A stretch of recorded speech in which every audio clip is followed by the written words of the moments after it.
আসসালামু আলাইকুম everyone. Bangla recipe cooking by Iti চ্যানেলে আপনাদের সবাইকে জানাচ্ছি আর একবার স্বাগতম। এই তীব্র গরমে ঠান্ডা ঠান্ডা ডেজার্ট খেতে কিন্তু সবার কাছে অনেক বেশি ভালো লাগে। আর সেটা যদি হয় ডিম দুধের তৈরি পুষ্টিকর একটি ডেজার্ট, তাহলে কিন্তু কোনো কথাই নেই।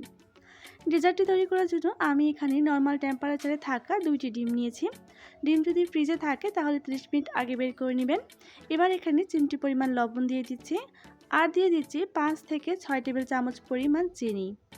এবার চিনিটাকে হ্যান্ড হুইক্সের সাহায্যে খুব ভালোভাবে মিলিয়ে নিচ্ছি, যতক্ষণ পর্যন্ত না আমাদের চিনিটা সম্পূর্ণরূপে গলে যায়। চিনিটা সম্পূর্ণরূপে গলে গিয়েছে। এবার এই ডিম চিনি মিশ্রণটাকে আমরা একটি কাপের সাহায্যে পরিমাপ করে নিব। আমি এখানে একটি মেজারমেন্ট কাপ নিয়েছি আর ডিমের মিশ্রণটা ঢেলে দিয়েছি। দেখতেই পাচ্ছেন সম্পূর্ণরূপে কিন্তু কাপটা ভরে যায়নি, কিছুটা পরিমাণ জায়গা অবশিষ্ট আছে। এইবার সম পরিমাণ আমরা দুধ নিব।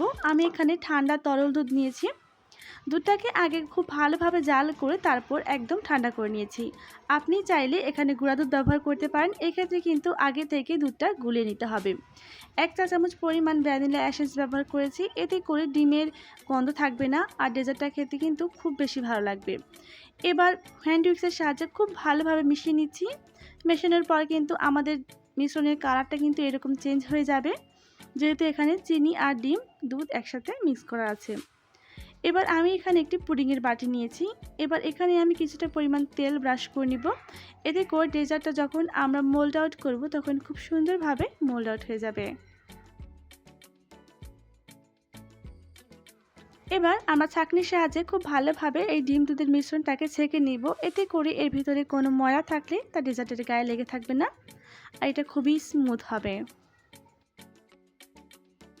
আপনি যে বাটিতে ডেজার্টটা সেট করবেন সেই বাটির ঢাকনা থাকলে অবশ্যই তা লাগিয়ে দিবেন, আর না থাকলে একটি ফয়েল পেপার মুড়ে দিতে পারেন।